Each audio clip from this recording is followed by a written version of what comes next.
Delta Force operators have cleared rooms in Fallujah where insurgents waited behind every doorframe.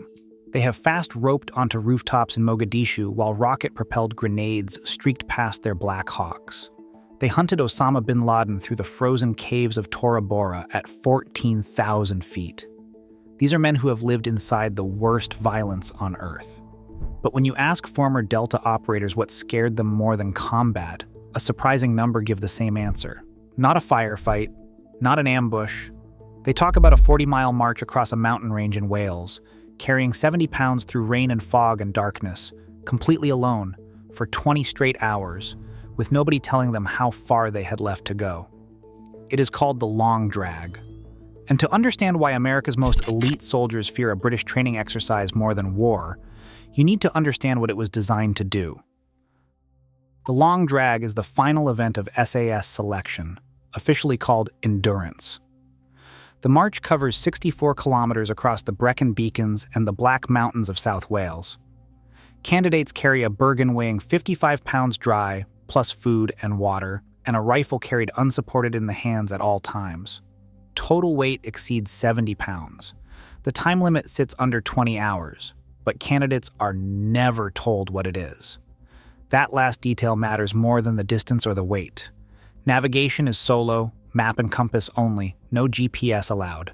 At each checkpoint, directing staff hand the candidate a grid reference for the next point. Nothing else.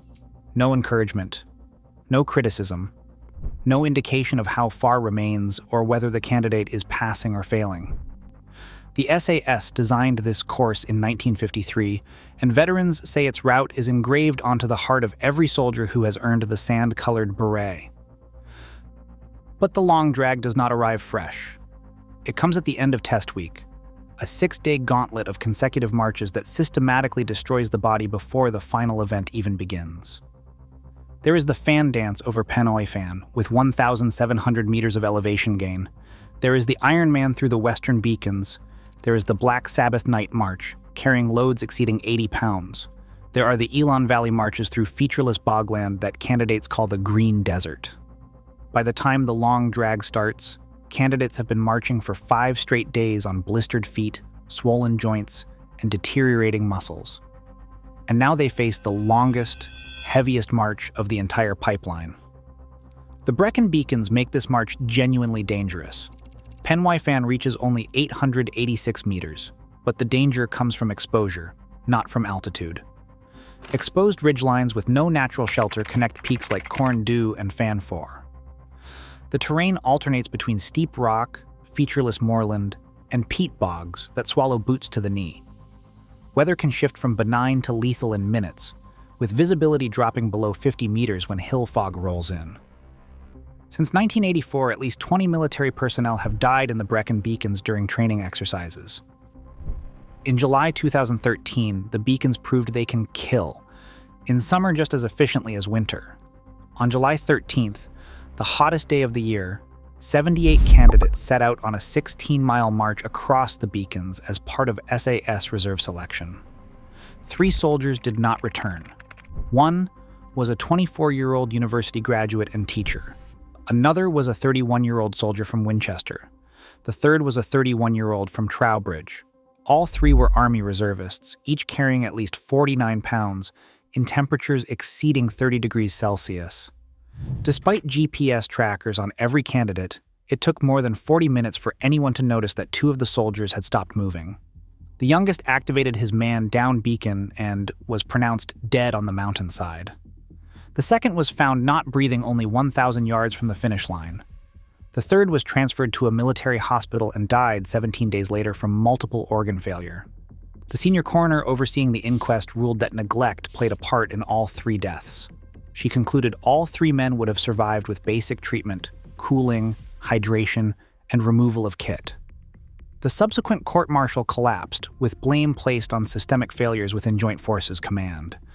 The tragedy exposed the lethal edge of a culture built on relentless determination.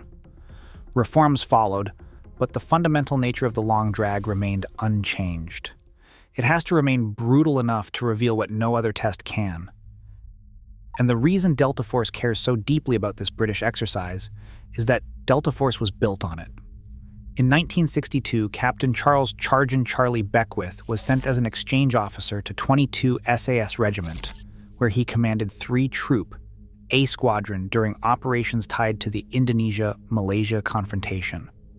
What he found was, in his own words, a completely different world. The SAS operated in small, autonomous teams where rank mattered less than competence, where selection was deliberately brutal, and where every operator was expected to be not just a fighter, but an independent thinker. Beckwith nearly died in Malaya from leptospirosis, one of the 3 worst cases British Army doctors had ever seen. When he returned to the United States, he submitted a detailed report arguing that the Army desperately needed an SAS-type unit. The Pentagon rejected him.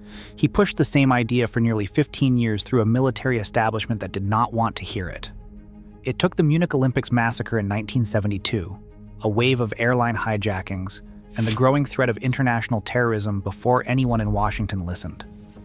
On November 19, 1977, Beckwith officially established 1st Special Forces Operational Detachment Delta at Fort Bragg, North Carolina. He modeled the selection process directly on the SAS philosophy of solo navigation, progressively increasing loads, silent cadre who offered no encouragement, and undisclosed distances and time limits. He organized Delta into troops and squadrons using SAS terminology. He insisted that experience and ability outweigh rank, exactly as he had seen at 22 SAS. The bond endures today. SAS operators serve exchange tours in Delta Force, and Delta operators serve in SAS assault squadrons, with exchanges lasting 2 to 3 years. At Tora Bora in December 2001, Delta's A Squadron fought alongside British SBS commandos. They are not allies observing each other. They are brothers operating as one unit. So when Delta candidates face their own version of the long drag at Camp Dawson in the Appalachian Mountains of West Virginia, they walk a course deliberately designed to mirror the SAS Crucible. Delta's version is called the Long Walk. 40 miles over steep Appalachian terrain carrying 45 to 70 pounds, lasting approximately 20 hours, with the time limit never disclosed. The cadre remains silent. Solo navigation is required. The course uses the same psychological design. A former Delta Force Master Sergeant described his experience in brutal detail. He walked for 18 hours with no rest, with one break to relieve himself, and countless pauses to check his map. He urinated while still walking because every second counted. By the end, he was hallucinating, asleep on his feet and still marching, imagining a dark figure stepping onto the trail ahead of him. His class started with over 200 candidates. 21 finished. That same Delta operator described what he saw others endure on the trail. One candidate kept marching with blood pouring down his face after a fall in darkness. Another broke down weeping after losing his rifle on the mountain and realizing he could not recover it in time to pass. In one documented Delta selection class, 12 men succeeded from 163 candidates, a 7.4% pass rate. In another, 120 started, 16 passed selection, and only 8 finished the 6-month operator training course. Roughly 4 to 8% of candidates become Delta operators, virtually identical to the SAS rate. But the numbers only describe who fails. They do not explain why operators who have survived the worst combat of the 21st century still call selection harder. That answer lies in psychology. Combat floods the body with adrenaline and cortisol, hormones that mask pain and compress time. A firefight feels like seconds. Selection offers no such chemical reprieve. The long drag is a 20-hour confrontation with your own limits, completely alone, with the option to quit at every step. One former Delta operator captured it precisely in his memoir. The frustration and mental torture he suffered were completely of his own making, and completely within his power to disregard. In combat, there is no choice. You fight or you die. In selection, every footstep is a conscious decision to keep suffering when relief is one word away. 5 factors make selection psychologically harder than combat. First, isolation versus brotherhood. In a firefight, teammates on either side provide mutual motivation, accountability, and emotional support. Selection strips all of that away. Military psychologists who study special forces training describe how candidates receive no positive or negative reinforcement, only neutral faces staring at them so they can find motivation entirely within themselves. Second, no adrenaline and no enemy. In combat, anger and threat provide chemical fuel that drives action. During a 20-hour march, there is no enemy to channel aggression against. The only adversary is the terrain and your own deteriorating body. Third, unknown duration. Both SAS and Delta deliberately withhold distances, cut-off times, and the number of remaining checkpoints. This prevents candidates from pacing themselves mentally. Combat engagements, while chaotic, have perceivable endpoints. You can hear the gunfire slowing, sense the fight winding down. Selection's open-ended suffering attacks the mind's ability to manage expectations because there is no endpoint to work toward. Fourth, the ever-present temptation to quit. A 2025 study in Scientific Reports examining 249 Special Forces recruits found that low motivation, not low fitness, was the strongest predictor of dropout. Researchers could predict who would quit weeks in advance, suggesting a gradual psychological erosion rather than a sudden breaking point. Fifth, sheer duration. Combat engagements last minutes or hours. The long drag lasts 20 hours of continuous movement after weeks of accumulated physical destruction. So who actually survives?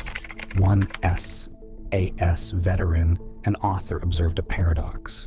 You used to see these huge, great guys, some ex-Marines, who could not make the first checkpoint, while there were little gray men you would not have looked at twice who left everyone else standing. Research on UK Special Forces operators identified the two most unexpected psychological traits for success: not aggression, not bravado, humility, and stubbornness.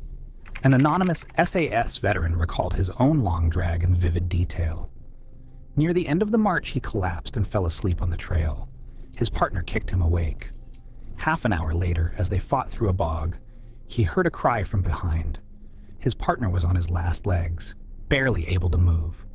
Together, they made it to the final checkpoint within the time limit. That veteran recalled that 2/3 of his original 120 candidates had dropped out before the long drag even began. Half of those who started the march did not finish. And then he added something remarkable. Since that day, he had tramped over countless mountains, across searing deserts, through jungles, all in wartime, sometimes for weeks on end. And he could think of only 2 occasions in his entire military career when he was more shattered than that night on the Brecon Beacons.